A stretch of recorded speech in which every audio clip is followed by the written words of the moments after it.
राम मंदिर में चढ़ावा चोरी के मामले में स्पेशल इन्वेस्टिगेशन टीम यानी एसआईटी की जांच में 150 संदिग्धों के नाम सामने आए।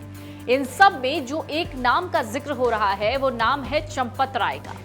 दरअसल एसआईटी की जांच में 25 लोगों पर कार्रवाई के आसार है। जिन लोगों से एसआईटी पूछताछ कर चुकी है उन्हें अगले आदेश तक कहीं भी बाहर न जाने की चेतावनी दी गई है। राम मंदिर चढ़ावा चोरी मामले में एसआईटी बड़े एक्शन की तैयारी कर रही है।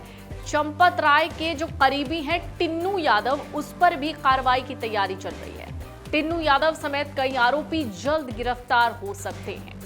एसआईटी टिन्नू यादव समेत दान की गिनती करने वाले कर्मचारी और कुछ बैंक कर्मचारियों पर कानूनी शिकंजा कस सकती है। इन सबको केस दर्ज करके गिरफ्तार किया जा सकता है। तो क्या चंपत राय भी गिरफ्तार हो सकते हैं?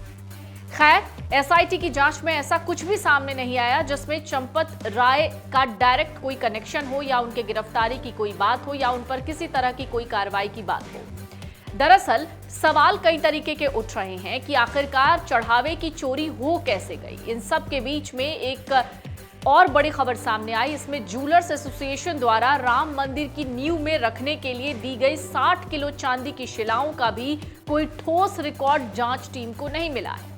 जूलर्स एसोसिएशन का दावा है कि उनके पास शिलाएं ट्रस्ट को सौंपने की रसीद मौजूद है। संगठन के अध्यक्ष अनुराग रस्तोगी के मुताबिक देश भर के जूलर्स के सहयोग से तैयार 60 किलो चांदी की शिलाएं राम मंदिर को भेंट हुई थी। उनका कहना है नींव पूजन और निर्माण प्रक्रिया के दौरान ये शिलाएं कहीं दिखाई नहीं दी और बाद में उसका कोई पता नहीं चला। एसआईटी ये पता लगाने में जुटी है कि ये चांदी की शिलाएं वास्तव में कहां गई और फिलहाल उनकी स्थिति है क्या, वो है भी या नहीं। मामले में रामशंकर यादव उर्फ टिन्नू, कृष्णदेव तिवारी और रामलला के 4 पुजारियों से पूछताछ हो चुकी है।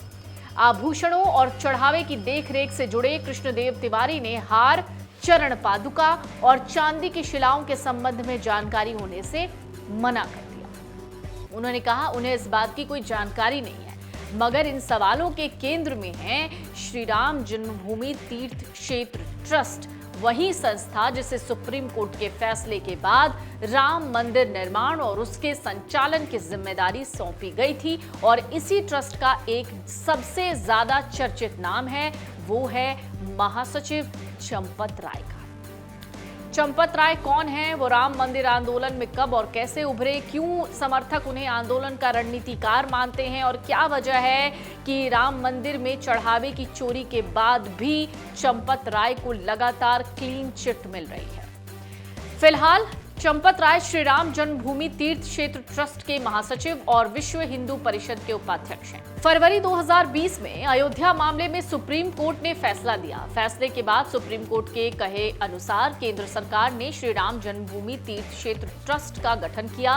15 सदस्यीय इस ट्रस्ट में अध्यक्ष के रूप में महंत नृत्य गोपाल दास, कोषाध्यक्ष के रूप में स्वामी गोविंद देवगिरी, वरिष्ठ अधिवक्ता के परासरन, डॉक्टर अनिल मिश्रा, कामेश्वर चौपाल, महंत दिनेंद्र दास समेत कई धार्मिक और सामाजिक प्रतिनिधि शामिल। ट्रस्ट के महासचिव चंपत राय इसकी रोजमर्रा की कार्यप्रणाली के सबसे प्रमुख पदाधिकारियों में गिने जाते हैं। मंदिर निर्माण परियोजना की निगरानी, दान और चढ़ावे से जुड़े मैनेजमेंट, ट्रस्ट की ओर से आधिकारिक संवाद, बैठकों का जो समन्वय था वो अलग अलग एजेंसियों के साथ तालमेल की सारी जिम्मेदारी चंपत राय के पास ही है।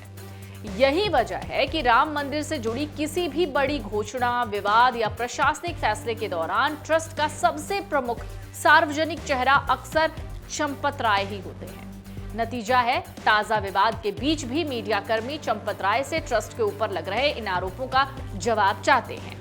हालांकि शुरुआत में चंपत राय ने एक वीडियो जारी करके आरोपों का खंडन किया, लेकिन एसआईटी के गठन के बाद से उन्होंने मीडिया से दूरी बना ली है। आरोपों पर चंपत राय ने कहा था और साफ तौर पर उन्होंने वीडियो में कहा था कि श्री राम जन्मभूमि तीर्थ क्षेत्र अपने भिन्न भिन्न कार्यों का ऑडिट समय समय पर करता रहता है। हुंडी काउंटिंग कमरे, यानी हुंडी का अर्थ होता है दान पात्र, जो काउंटिंग कमरे हैं उनका ऑडिट राम जन्मभूमि तीर्थ क्षेत्र के न्यासी गण, कार्यकर्ता, स्टेट बैंक के कर्मचारी मिलकर करते हैं। ये बात खुद चंपत राय ने एसआईटी गठन से पहले जो वीडियो जारी की थी उसमें कही थी। उन्होंने ये भी कहा था कि ये काम कई दिनों तक चलता है, यही काम आजकल हो रहा है, कोई भी ऐसी उल्लेखनीय बात अभी तक किसी के भी ध्यान में नहीं आई है। ये बयान चंपत राय का सामने आया था।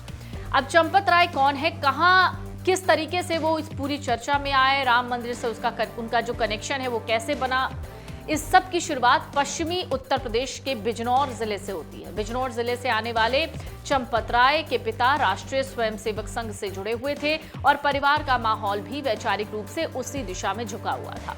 पिता से प्रभावित होकर ही चंपत राय ने भी कम उम्र में संघ की शाखाओं में जाना शुरू किया। हालांकि पेशेवर जीवन की शुरुआत उन्होंने एक टीचर के रूप में की। बिजनौर के RSM डिग्री कॉलेज में वो रसायन शास्त्र पढ़ाते थे, लेकिन 1980 के दशक में उन्होंने पढ़ाने का जो काम था वो छोड़ दिया और संघ के पूर्णकालिक प्रचारक के रूप में काम करने का फैसला उन्होंने लिया। विश्व हिंदू परिषद के सदस्य शरद शर्मा का कहना है कि प्रचारक जीवन में व्यक्ति सीधे संगठन के काम से जुड़ जाता है। चंपत राय जी ने भी आगरा, देहरादून और हरिद्वार समेत कई जगहों पर संगठन के एक्सपेंशन का काम किया। वो विभाग प्रचारक रहे, बाद में उन्हें विश्व हिंदू परिषद में भेजा गया, जहां उन्होंने सह क्षेत्रीय संगठन मंत्री के तौर पर भी काम संभाला।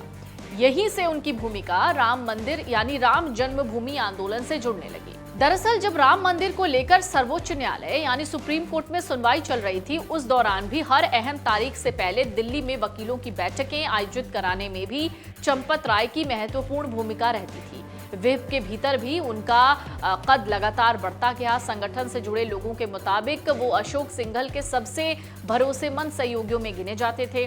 साल 2017 से साल 2018 में जब विश्व हिंदू परिषद के भीतर नेतृत्व को लेकर संकट खड़ा हुआ और संगठन डॉक्टर प्रवीण तोगड़िया और दूसरे नेताओं के बीच टकराव का सामना कर रहा था, तब भी चंपत राय उन लोगों में थे जिन्होंने संगठन को संभालने और संतुलन बनाए रखने में अहम भूमिका निभाई। बाद में वो विश्व हिंदू परिषद के शीर्ष नेतृत्व का हिस्सा बने, संगठन के सबसे प्रभावशाली रणनीतिकारों में गिने जाने लगे। नवंबर 2019 में सुप्रीम कोर्ट के अयोध्या फैसले और फरवरी 2020 में श्री राम जन्मभूमि तीर्थ क्षेत्र ट्रस्ट के गठन के बाद चंपत राय की भूमिका एक बार फिर बदल गई। आंदोलन के संगठनकर्ता और रणनीतिकार के रूप में पहचाने जाने वाले चंपत राय अब मंदिर निर्माण परियोजना के प्रशासक और ट्रस्ट के महासचिव के रूप में सामने आए। चंपत राय 4 भाइयों में से एक हैं। 1.5 साल पहले उनके एक भाई की मौत हो गई।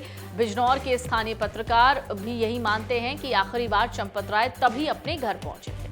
सुप्रीम कोर्ट के फैसले के बाद जब राम मंदिर निर्माण का रास्ता साफ हुआ तो उसके लिए धन जुटाने की जिम्मेदारी भी ट्रस्ट के सामने थी। ऐसे में जनवरी 2021 में देश भर में एक बड़ा चंदा अभियान शुरू किया गया, जिसे निधि समर्पण अभियान का नाम दिया गया। इस अभियान की योजना बनाने और उसे लोगों तक पहुंचाने में भी चंपत राय ने ही भूमिका निभाई थी। ट्रस्ट के महासचिव के रूप में वो लगातार मीडिया के सामने आकर बताते रहे कि अभियान कैसे चलेगा, पैसा कैसे जमा होगा, उसका इस्तेमाल किस तरीके से होगा। हालांकि इसी साल ट्रस्ट और चंपत राय का नाम विवादों में भी आया।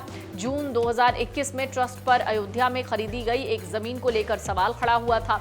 आम आदमी पार्टी और समाजवादी पार्टी के नेताओं ने आरोप लगाया था कि एक शख्स ने जिस जमीन को 2 करोड़ रुपए में खरीदा, उसे उस सौदे के महज कुछ ही मिनटों बाद ट्रस्ट ने 18 करोड़ 50 लाख रुपए देकर खरीदा। इस पूरे सौदे की जांच की मांग हुई। उस समय कांग्रेस समेत कई विपक्षी दलों ने भी मामले में पारदर्शिता की मांग उठाई थी। चंपत राय और ट्रस्ट ने इन आरोपों को सिरे से खारिज भी किया था। उनका कहना था कि सभी भूमि खरीद पारदर्शी तरीके से की गई, भुगतान बैंकिंग माध्यम से हुआ, ट्रस्ट ने बाजार मूल्य से कम कीमत पर भूमि खरीदी। चंपत राय ने आरोपों को भ्रामक और राजनीतिक दुर्भावना से प्रेरित कहा था। राजनीतिक पार्टियां हालांकि एक बार फिर इस मामले को उछाल रही हैं। समाजवादी पार्टी के नेता और अयोध्या से पूर्व विधायक पवन पांडे का कहना है कि 2021 में भी इन आरोपों की जांच हो रही थी, लेकिन उसका कोई रिजल्ट नहीं निकला। ये जांच कैसी थी, किसने की और इसका क्या निष्कर्ष निकला, इस पर भी अभी तक कोई पुष्ट जानकारी किसी को नहीं हाथ लगी। लेकिन इन सब के बीच में एक बार फिर से चंपत राय का नाम सामने आ रहा है। हालांकि लगातार जिस तरह की खबरें सामने आ रही हैं उसमें SIT जो है वो हर दिन एक नए खुलासे कर रही है। इन सब के बीच एक सवाल ये भी बना हुआ है कि क्या चंपत राय पर भी कोई कार्रवाई हो सकती है। अगर आप ये वीडियो YouTube पर देख रहे हैं तो हमारे चैनल को सब्सक्राइब कर बेल आइकन दबाएं और Facebook पर देख रहे हैं तो हमारे पेज को लाइक करें।